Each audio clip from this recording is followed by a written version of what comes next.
Hi, everybody, and welcome to Trek in Time, the podcast that takes a look at Star Trek in order and in history. What I mean by that is that we're going to take a look at each episode of Star Trek in chronological order. At this point, we're still early days. We're in Enterprise, Season 1.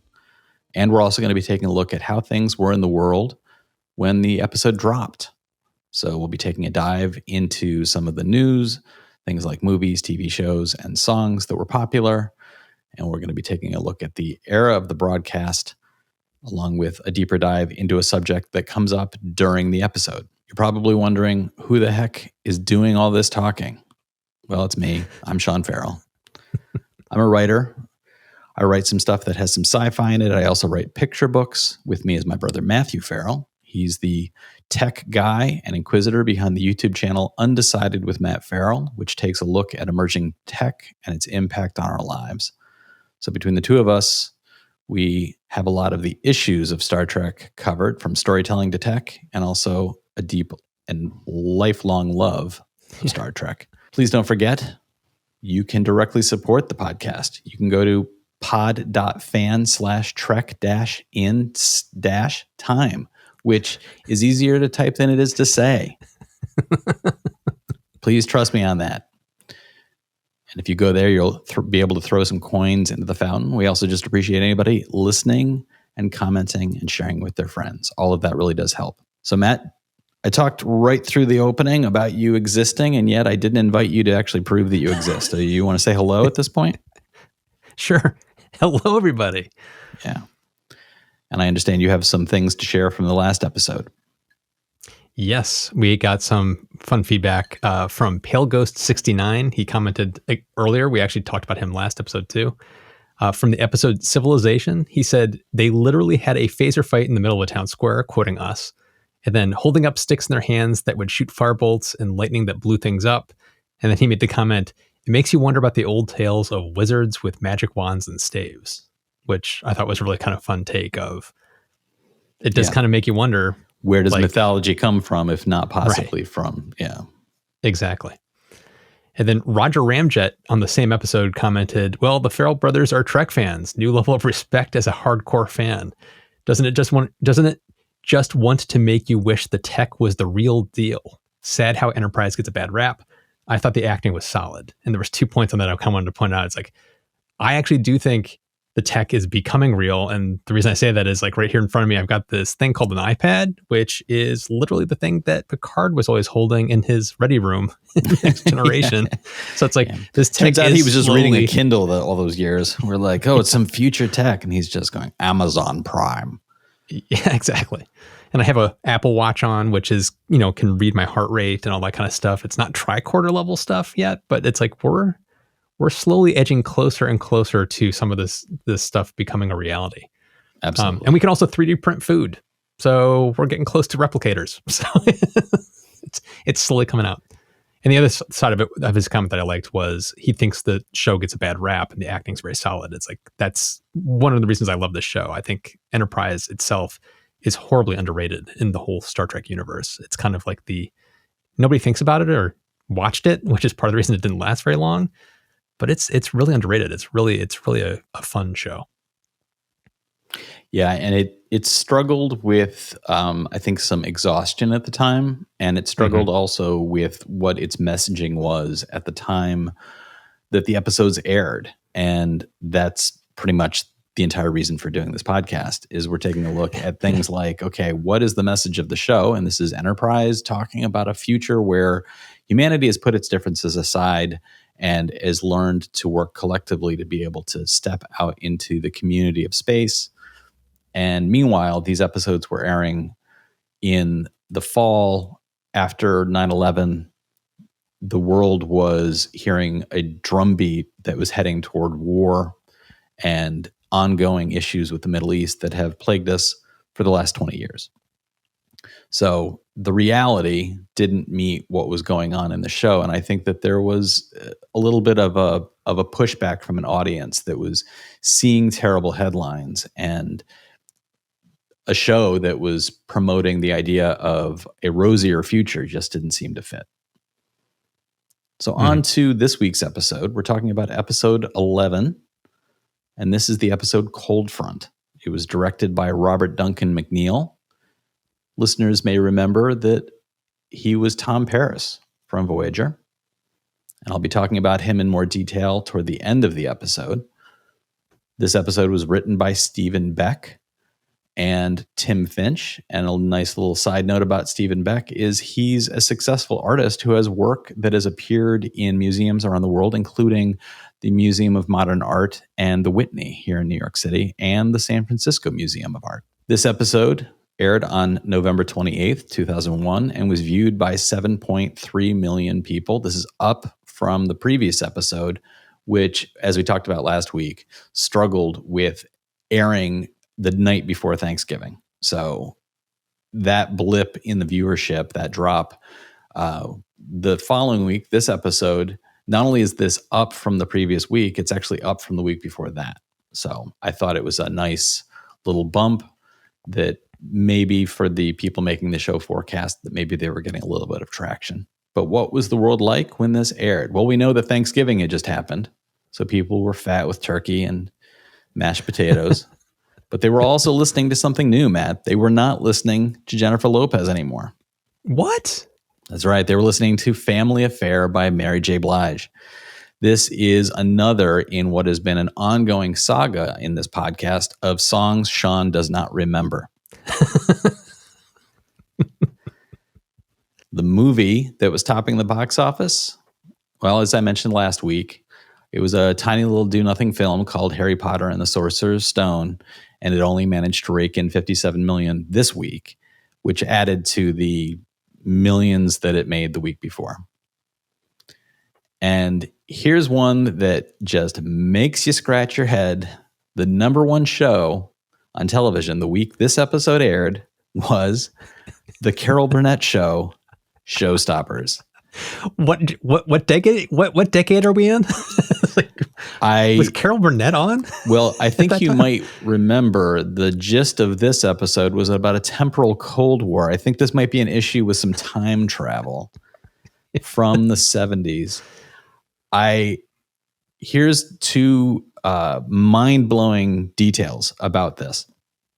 The Carol Burnett Show, Showstoppers, was viewed, and astute listeners will remember that just mere moments ago, I mentioned that 7.3 million people watched this episode of Star Trek.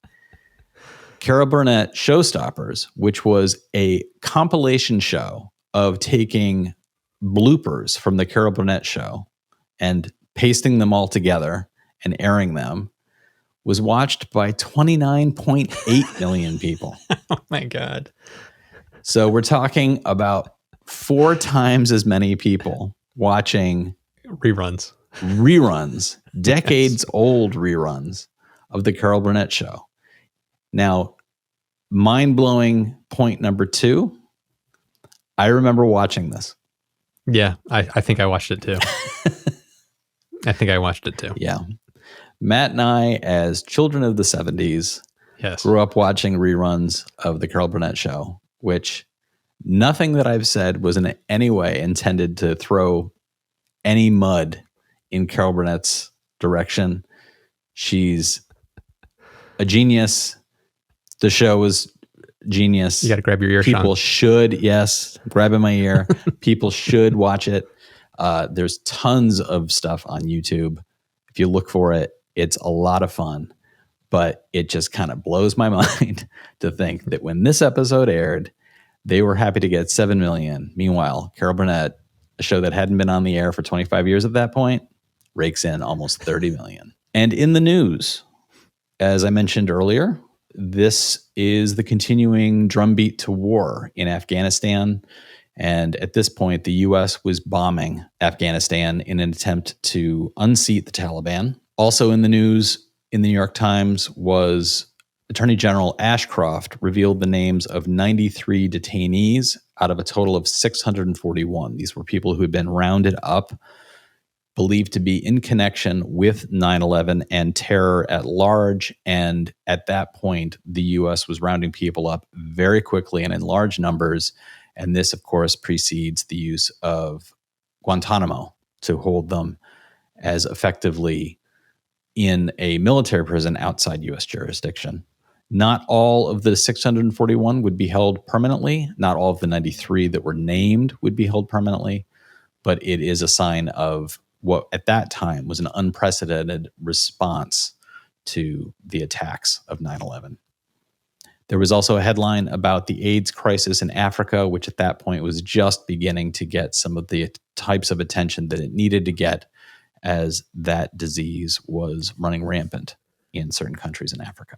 So, Matt, on to this week's episode. As we mentioned, it is titled Cold Front, and it is an overdue return to something that the only other time they talked about this was in the pilot. So, Matt, you want to take us through a synopsis of what this episode is about? Yeah. Half a season in, the episode reveals more about the temporal Cold War story arc. First are introduced in Broken Bow. Captain Archer is confronted by a member of his crew who claims to be from 900 years into the future and is there to capture a Suliban operative who has boarded the Enterprise. So here we are on September 12th, 2151. And Matt, we've made a big push in this podcast talking about how we are going to watch Star Trek in chronological order. Mm-hmm. And sadly, the next episode apparently in the timeline takes place prior to this episode. What? Yes, the broadcast order does not match the chronological order of the episodes, apparently. And I think it's pretty easy to see why the airing dates after this episode jump forward to post-holidays. Mm-hmm. This would be the final episode that they were airing as part of their fall. And after New Year's, when they would return for the spring, that's when the next episodes are available. So it seems to me pretty obvious that what they did was say, okay, we've bookended the first part of the season without knowing exactly what the air dates would be. They've bookended it with the idea of opening with the temporal Cold War and then ending the fall with the temporal Cold War. And they had to juggle a couple of the episodes in order to have them broadcast in a way that worked for them. So they aired this one instead of the other episode. So here we are in 2151 on September 12th, and the Enterprise is on its way to investigate a stellar nursery with the emergence of effectively new stars growing in this cluster of stars. And they end up running into a ship and hailing the ship. They have a conversation with the captain who reveals that he is taking pilgrims to see the Great Plume of Agasauria. And this is a religious event that takes place every 11 years because one of the protostars emits a neutron blast that the pilgrims consider a sacred event. The introduction of something like pilgrims and this kind of event is, I think, a neat one in Enterprise at this point. They have typically only come across people with whom they either are going to have to solve a problem for them, mm-hmm. or they are going to be confronted by them in some fashion. And this is really the first time that they've come across somebody who not only is this group not the cause of the conflict with any of the plot, the captain really doesn't seem all that interested in meeting anybody from Earth and this starship of excited humans who are going off into space for the first time. What were your thoughts about the captain of this ship? I loved how blasé he was. Like, I don't care about this. He's basically like, I'm just getting a paycheck. I'm just dragging these guys out here to see this thing, and I want to go back home. He doesn't care about anything. I loved how, whatever. Yeah. Oh, you want me to come on board your ship? Okay, fine. Okay. Yeah. It's like, I loved that portrayal of the character. It was just really fun to have just this kind of character. Yeah. So Captain Archer reaches out to the pilgrims and invites them to visit Enterprise, and they have one of my favorite scenes in the episode is Trip's tour of the engineering mm-hmm. section, which he is effectively bragging about the advanced technology of this warp engine that allows them to go at warp 5 without overtaxing it. And he's talking about all the exciting energies, and he's talking very much as if he's talking to a group of children. And Yes. when one of these people asks a question, which is very pointed, and when Trip reveals his surprise at the question, the guy's response is, well, I'm a warp core theorist. So this is the sort of person who would actually design the engines that Trip is bragging about, and Trip is put back in his place. But it's at this moment in the episode when one of these pilgrims separates, and it turns out that this is in fact not a pilgrim. This is one of the Suliban, one of the people involved in the temporal Cold War. He separates himself from the pilgrims and disconnects something in one of the junctions of the engine. And of course, it's done using the old melty, twisty arm that the Suliban are so excited to have, that allows him to get his arm into a location that people normally would not be able to reach and unplug something. So there's a bit of sabotage going on, but we don't know yet what it is. I also wanted to ask your thoughts in connection to that, the whole tour, the whole taking him through the engineering section. What did you think about the conversation that took place on the bridge between Reed, Mayweather, and Sato? Because I think it connects directly to that. Refresh my mind on what they were talking about. On the bridge, Mayweather, Reed, and Sato are engaged in a conversation about the fact that the pilgrims are on board the ship. And Mayweather is very excited about the fact that they have people on board and they get in the full tour. And Reed's response is not we need so to have positive. Policies. Yeah, no, he's talking about like they shouldn't have full access to the ship. We should have policies around this. We should have procedures around this. It's another one of those great moments of Reed dropping these comments as a security officer of saying, this is screwed up. We shouldn't be doing this. And it's all the stuff that we're used to in future Trek, where this wouldn't be happening because there are procedures in place. And I love the fact that they're feeling this out as they're going forward. And Reed is the guy that's the first one kind of raising his hand going, this isn't going to work. Yeah. I really like the idea that at some point in the future, Mr. Worf is totally savvy with security procedures that Reed will have written. Yes, exactly. It seems very clear that they're setting up the fact that Reed, as this person, is out there saying, like, making notes, like restrict access. And then meanwhile, down in the engineering section, Trip is showing them literally the heart of the ship in a way that it doesn't make sense that he would be touring people through that part of the ship in that way, that people would be able to slip out and do what the Suliban does, which is sabotage something. Yep. Well, there was also another conversation during the opening scenes where they had the guests in the ship and they were having that little reception, and Captain Archer was talking to them and they were having little drinks, and he was asked, one of the things I loved about this was I love Scott Bakula's portrayal of Archer, because he's always comes across as like a guy's got a rod up his ass. He's always like so prim and proper, but you can see how he ramps that up and down based on the situation. So you understand that his relaxed looks uptight to me, but then when he is uptight, he's like super uptight and super proper. And I loved his portrayal when he was asked what faith he follows, because he was asking questions about their faith, and they said, well, what faith do you follow? And I loved how, without missing a beat, he came back with the most diplomatic answer of, I guess you could say I keep an open mind. And it was just like such a wonderful kind of deflection of, I don't have faith the way you would describe it, but I keep an open mind to understand that other people have different views. And I thought it was such a wonderful little diplomatic scene of like, you can start to see the seeds of what makes Archer a great captain and what's going to make him kind of a linchpin for the future of Starfleet. I just like that little scene.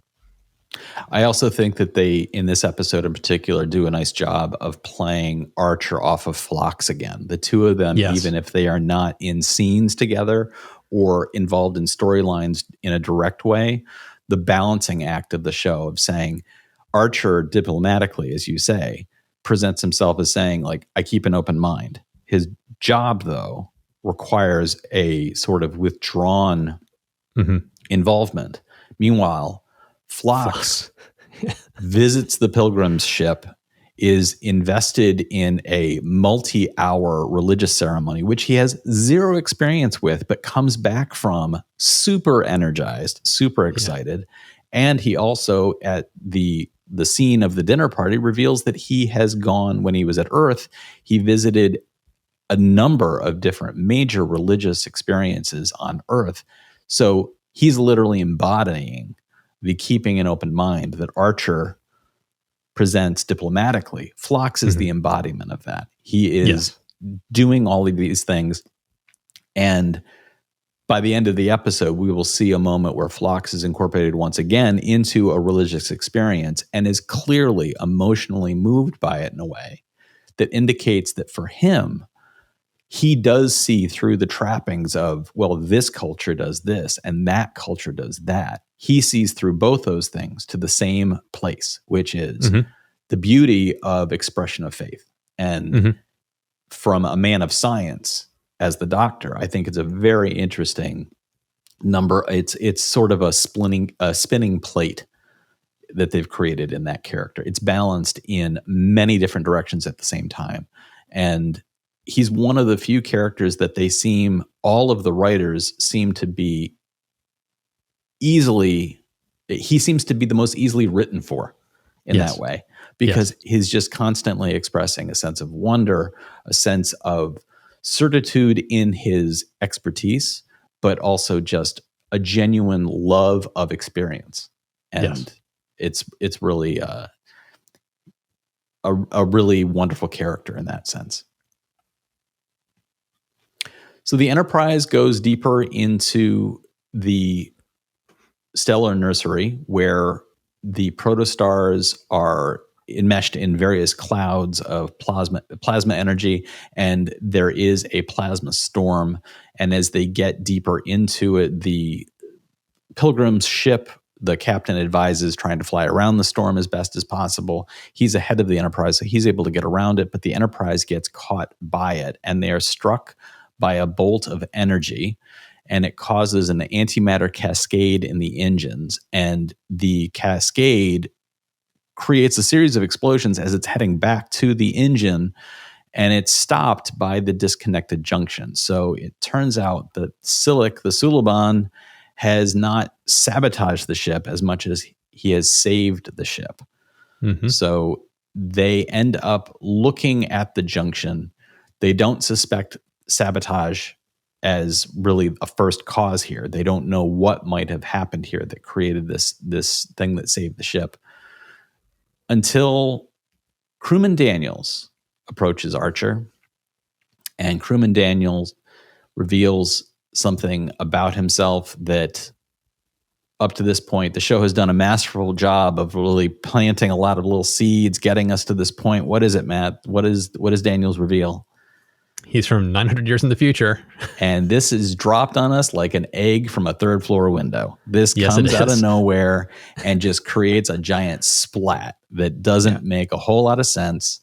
And this is one of my biggest frustrations with this series. Enterprise is not a show that wouldn't know what continuity storytelling would look like. Deep Space Nine has already done it and did it beautifully. Voyager did it. Even though they could have done it to the same level as Deep Space Nine, they didn't, but they still had it. Enterprise now is picking up a storyline from the pilot. And I am stymied by why is Daniels showing up in this episode now, out of nowhere, with this kind of revelation, instead of having been planted in other episodes with little moments of him. He's supposed to be serving Archer his meals. They could have had him as a recurring guy who brings in the meals and just says little things without it being big, so that this revelation would be, oh my God, I can't believe it.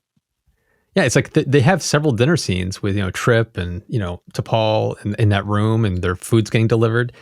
They could have had him in every one of those scenes. And of course, he's overhearing parts of these conversations.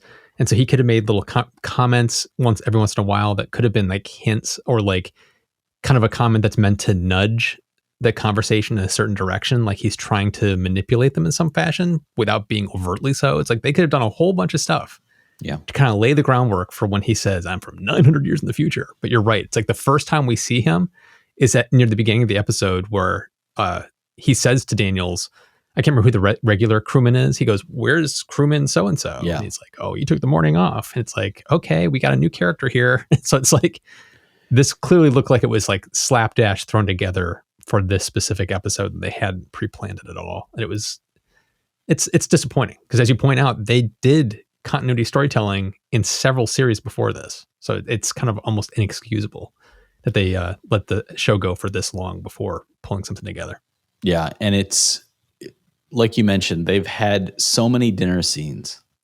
Mm-hmm. It's almost like it was right there. Like, how difficult could it have been to have him, even if in some of them he didn't say anything, just having him on screen would lend this with so much impact of, oh, he's been at the captain's shoulder this entire time and the captain didn't know it. That would have impact. It would also have impact if he had weighed in with any kind of side commentary as he's clearing dishes off the table and hearing these bits of conversation and saying things in passing without tipping his hand that he knows the future, but saying things about, well, my understanding of the Vulcans is that blah, blah, blah. It could have added interesting nuance to things that there could have been moments where it would have let the viewer know, because at this point, the viewer knows that there's this temporal Cold War. This him revealing things that might have hinted at why does he seem to know more than he should could have been a way of letting the viewer know, oh, this guy's not just this thing. He's something more. And they missed that opportunity. So it's very frustrating. I'm also frustrated by the mythology that he presents, in that it's for somebody who is supposed to be 900 years from the future. He sure lets Archer and a bunch of other people, while saying we need to keep this secret, reveals all sorts of crazy details in a way that within the Star Trek world, you think about when the original series crew travels back in Star Trek 4, one of the key things is everybody needs to make sure that they don't tip their hand about anything in the future. We can't affect the timeline.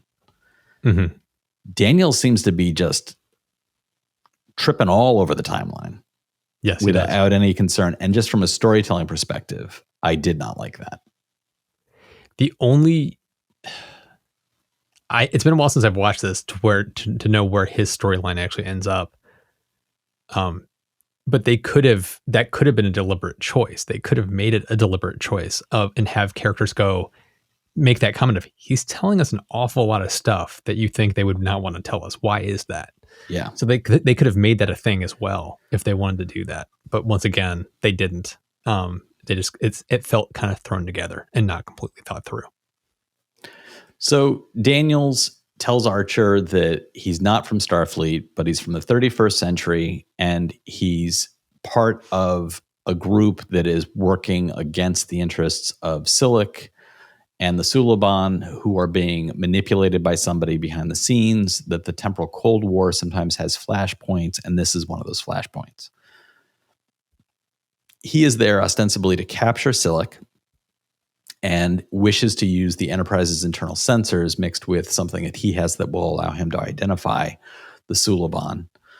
And while working on that, they are putting that together in engineering. And meanwhile, Silik approaches Archer and claims that Daniel's group is responsible for the antimatter cascade that almost destroyed the ship, reveals that he in fact saved the ship, and that what is called the temporal accord that Daniels talked about, Silik claims it's a lie.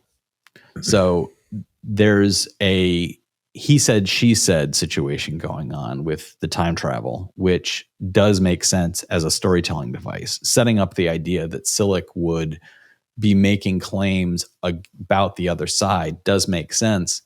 But I have a hard time when, from the very beginning, just like Archer, Silik has already tried to kill Archer. Yep. It becomes very tricky. to believe somebody who has tried to kill a main character. It's hard to kind of wrap your head around the idea that they might not be the villain that everybody says they are. It made me wish that there might have been a little bit more of a gray area in the pilot. Yeah. Around the motivations of Silic and what he was actively trying to do.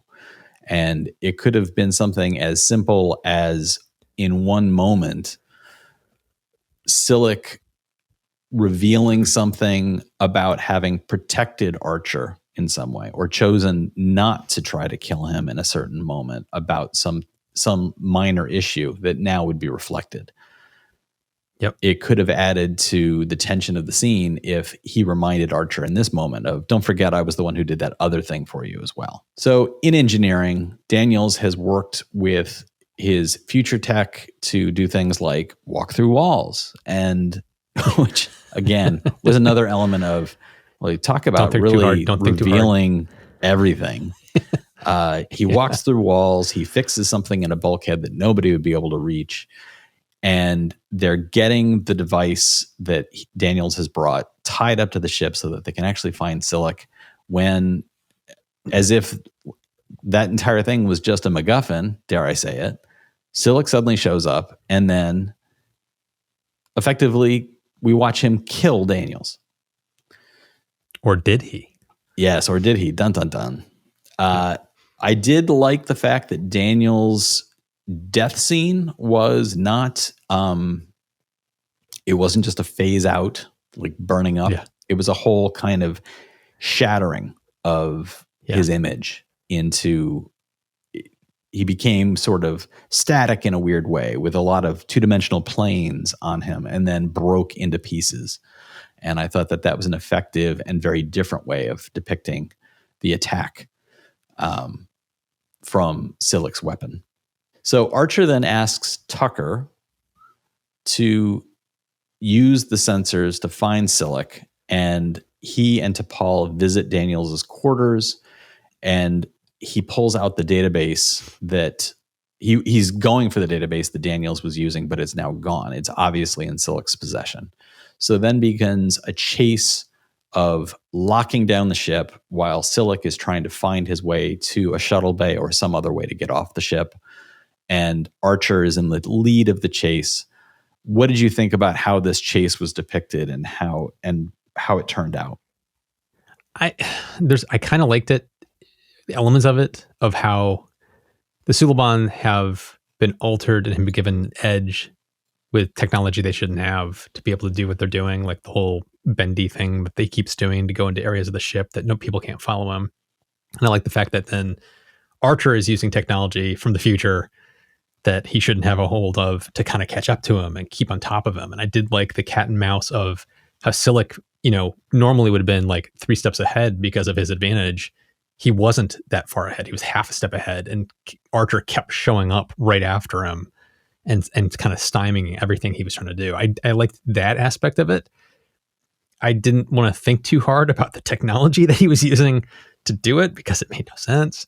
Why wouldn't you fall through the ship if you can phase through surfaces? Yeah. Don't want to think too hard. But my favorite moment of that was he puts the device on, puts his hand through a wall, and then turns and takes something from Reed. Yes, that's what I mean. It's like okay, I don't want to think too hard about how this tech actually works. It's clearly so far in the future. It's basically magic to me. I'm just gonna disconnect my brain and go with it. But I did like the cat and mouse aspect of the journey. The one thing that drove me nuts, and this happens so much in so many shows, not just Star Trek, not this episode, is he corners Silic in this little room. He's got his phaser. Yeah. Just shoot the guy. Shoot him. You've got to stun on the thing. You're not going to kill him. Just stun him right there. But no, he decides to have a conversation with the guys so that they can have a fight, and then he can lose the phaser, and then Silic can get away again. It's like, come on. It's like in a horror movie where it's like, don't go in the basement. Don't go in the basement. Why are you going in the basement? Nobody with in their right head would go in the basement. What you're doing. Right. It's like, that's what happens in these scenes when people like show up with their gun and they can stun them, but they don't. It's like, it makes no sense. You would stun him in a heartbeat and call it a day. It just made no sense. But there were aspects of the fight I liked. There were aspects of the chase that I liked. I liked the tension of he's loose in the ship. He's going through places that other crew members are not going to be able to do. Archer's the only one who can keep up with him, so that you do end up with the one-on-one fights that occur. I did like the aspect of him getting into the shuttle bay and depressurizing the shuttle bay, and again the Suliban's abilities to alter things, including like being able to survive in the vacuum of space. But there is a ridiculous moment where you were going to say something about the as Matt devolves into chortles. I have a note. I forgot I wrote this down. It was like, how much air is in that very tiny bay? When decompression happens like that and the air rushes out, it doesn't keep rushing out. It's like it evacuates and then it's gone. And so he's in a vacuum, but yet him holding on to that railing, the scene, it felt like he was holding on for like 30 seconds. And it's like, how much air is in this stupid bay? It's like, it would be all gone at this point. Yeah. And he clearly can't breathe. So there's no air. So where's the air rushing from? And it was only that way so that he would drop the frickin' future tech, because they of course have to get that future tech out of their hands, or it can affect the timeline of the whole Star Trek universe. They have to get that out of his hands. And it was just so contrived and stupid. It could have just been a quick evacuation of the air. He quickly drops the thing, and then then you're just in a vacuum. And then it's him just trying to get into a place where he can breathe again. But the rushing air was the part that just made me go, what is happening? Do people not understand how this stuff works? Yeah. And for me, he shoots the device that Silik is trying to steal out of Silik's hands. Yes. So he's destroyed that. He destroys that effectively. And then he drops the thing out the shuttle bay doors. Again, as you mentioned, all the future tech has to get out of the crew's hands. Otherwise, what will that all do to the future of Star Trek? But for me, everything you just mentioned makes complete sense. Yes, it would be like a balloon deflating. It would not be like a slow leak. It would be when the shuttle bay doors open up, they are large enough that it should be a larger vacuum rushing out in one big gulp. And the impact on Archer would have looked very similar, but the rushing wind effect should have stopped. It wouldn't necessarily have mattered if he still was like dangling from the edge of the catwalk. He still would have had to get up. It did for me, though. This is the part that I was scratching my head. How does Silik jump out of a shuttle bay door? Because there would be no gravity below the open door. But this is where it's like, don't think too hard about how the gravity plates work on the ship, because of course there's gravity there, or else he couldn't do that. So it's don't think too hard. If we did have something like a gravity plate, if you opened up a shuttle bay door and you jumped off of the gravity plate above, in an attempt to jump out of an open shuttle bay door, you would just hang in space above the open door. To get out of the open door, I thought it would have been more interesting if he had done some Suliban-like crouch at the edge of the shuttle bay and pulled himself, pushed him out. Arcing himself out the door, clearly in an attempt to give himself propulsion, because not only does he jump out of the ship, he then falls. And how are we falling in space when he's not anywhere near something that should be pulling him in any way, but he is falling? And here's the third thing about this that I love so much. Not only is he falling, he is angling his body like a skydiver in order to direct himself toward the Suliban ship that is waiting for him. There is a Suliban shuttlecraft that is opening its doors. It is, from a dramatic storytelling standpoint, it is a nice moment. He gets out, he gets to the shuttle. You can see him heading toward that shuttlecraft. You know he's going to get away. There's the tension of all of that. But it is deflated by some of these elements of, okay, the air evacuating the shuttle bay would not do what it's doing in the show. He would not be able to jump up and then fall through an open shuttle bay door. He would not fall in space, and he would not be able to use his body to effectively glide toward the waiting shuttlecraft. But we'll put that all to the side, and I will say that I did like how Archer had to get as quickly as possible off the catwalk into a control room of the shuttle bay to lock himself in and effectively repressurize that room.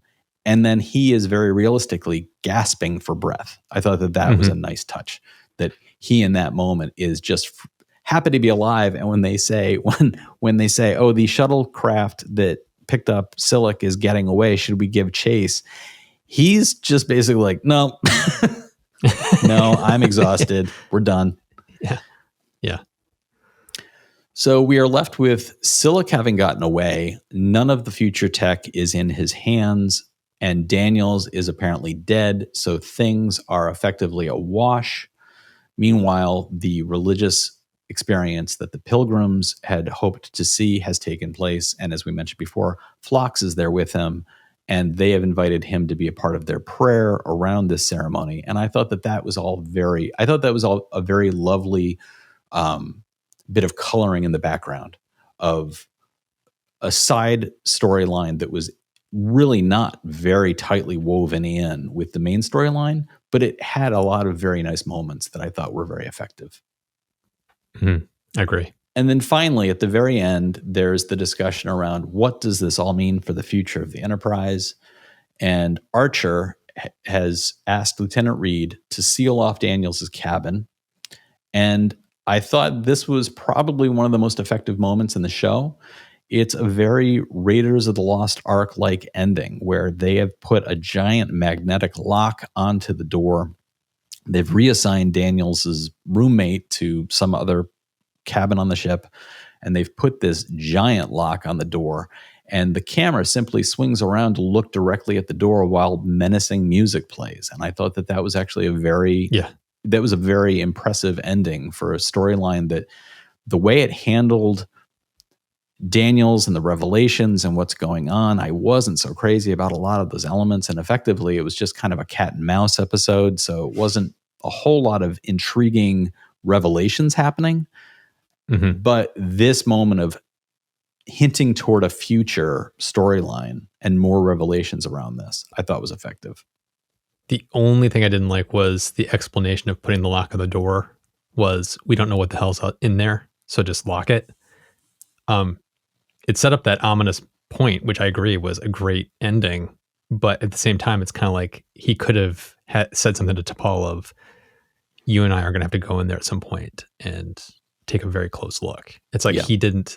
It made it look like, well, our job's done. We're going to lock that and just pretend nothing's in there. It was like there was no comment about, we'll look into that more thoroughly later or anything like that. It was just like, we're just going to lock it and forget about it, which I didn't like that. That felt a little weird.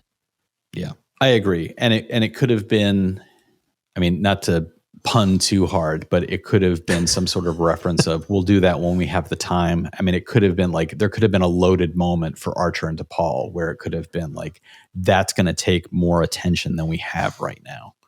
And exactly. And given the weight it was given was one of fear and locking it away, as opposed to fear and locking it away, but knowing we're going to have to break that lock open at some point.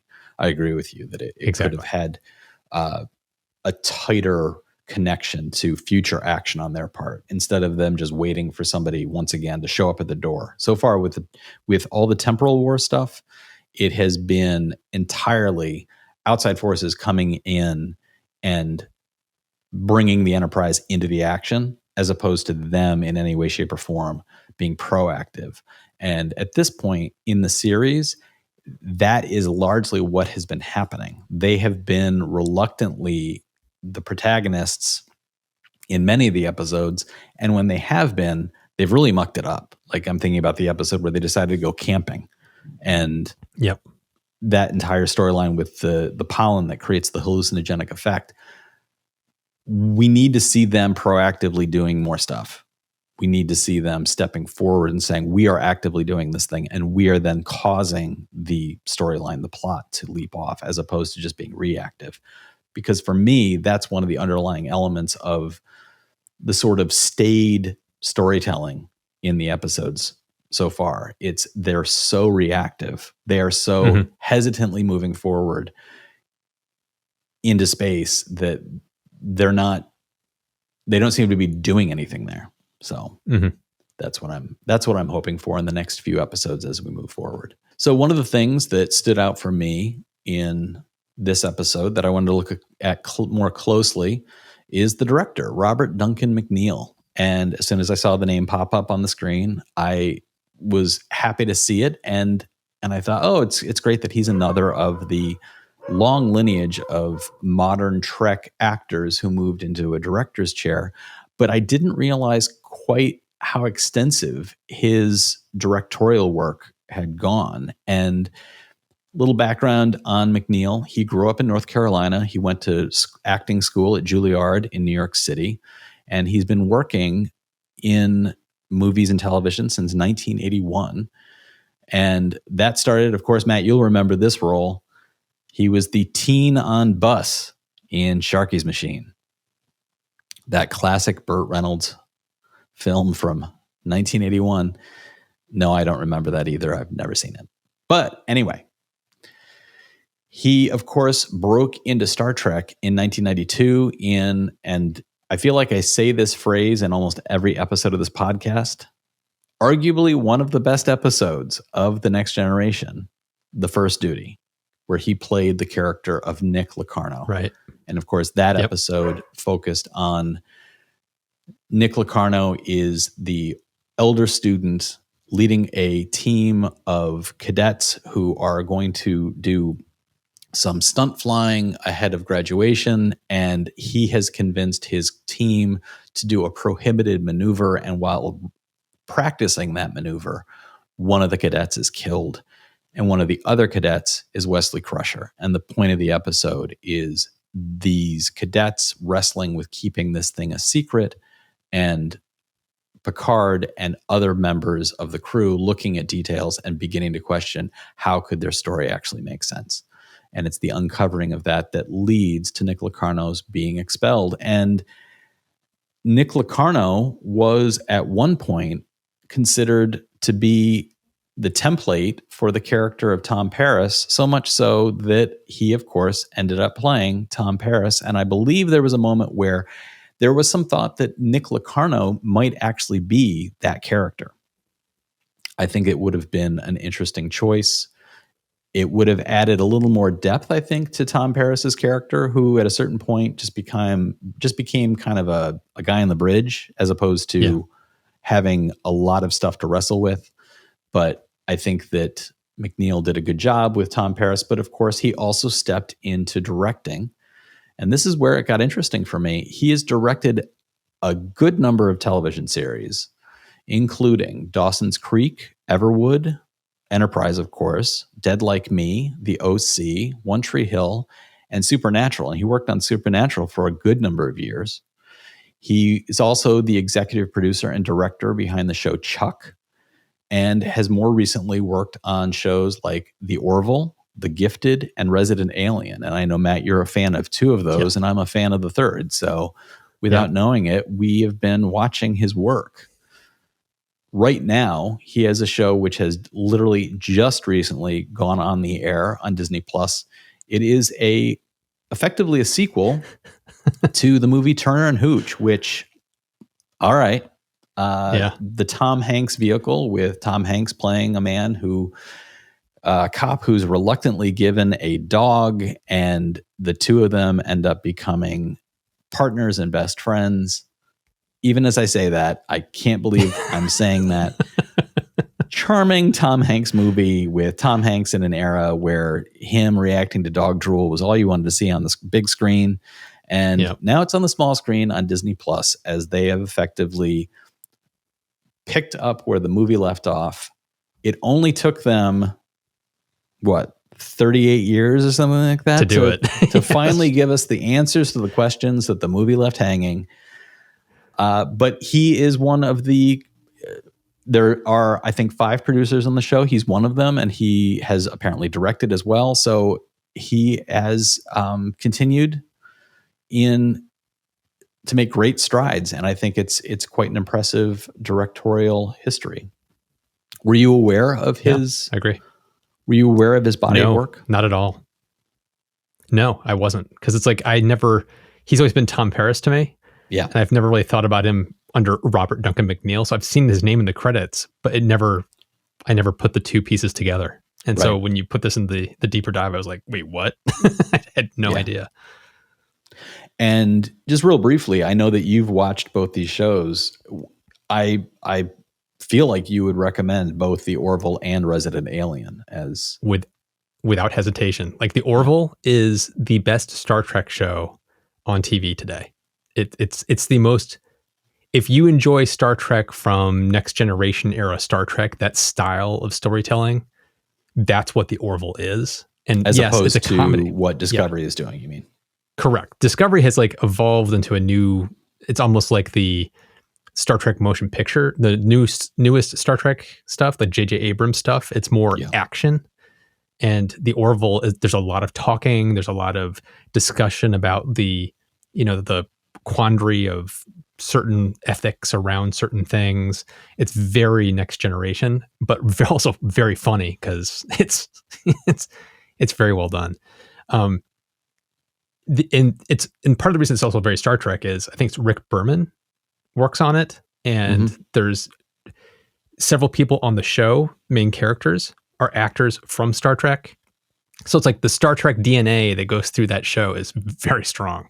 And then Resident Alien, which is on the Sci-Fi Network here in the US, is a very, very funny show. It's wonderful. It's such a fun storyline of an alien that crash landed on the planet, and he was coming here to basically kill us all. But he lost his device that's going to allow him to kill us all. And he's kind of in hiding and can make himself look like a human. And so here he is trying to blend in with the humans, even though he's trying to kill us all. And it's just this awkward fish out of water storyline. Yeah. It is funny. It's like a dark comedy, but it is really, really funny. I love that show. Yeah, both of those sound really great, and I need to check them both out. So next time, we'll be talking about the episode Silent Enemy. Matt, do you have a prediction about what that episode will be about? I think it's going to be about an enemy that's really quiet. We'll see. We'll see if you're right. Quick reminder, you can support the podcast directly by visiting pod.fan/trek-in-time. And of course, you can also support us just by listening and sharing us with your friends, leaving reviews and comments. As for comments, I have a closing question for everybody. What would you have liked to have seen in this episode from the Suliban? It felt to me like they as a race were not developed really much in any way. It's just they're thrown in as the big bad. What would you have liked to have seen that you didn't get to see here? And Matt, before we sign off, is there anything you'd like to remind our listeners about that you have coming up? Just stay tuned on to Undecided with Matt Farrell on YouTube. I have some really interesting topics coming up. A review coming up on the SPAN smart electric panel that is kind of upgraded my Tesla Powerwall in a really interesting, fun way. A lot of good content coming. As for me, you can check out my website. It's at seanfarrell.com. You can also search for my books on Amazon or Barnes & Noble or any non-mega bookstore you might choose. Go into your local shop and ask for my books, and believe it or not, they'll be able to find them. If anybody has any comments or corrections, please do reach out. We love it when people point out that that's not a phaser bank. That's a dilithium crystal. You idiots. You can find the contact information in the podcast notes, or if you're watching this on YouTube, just go directly to the comments below the video.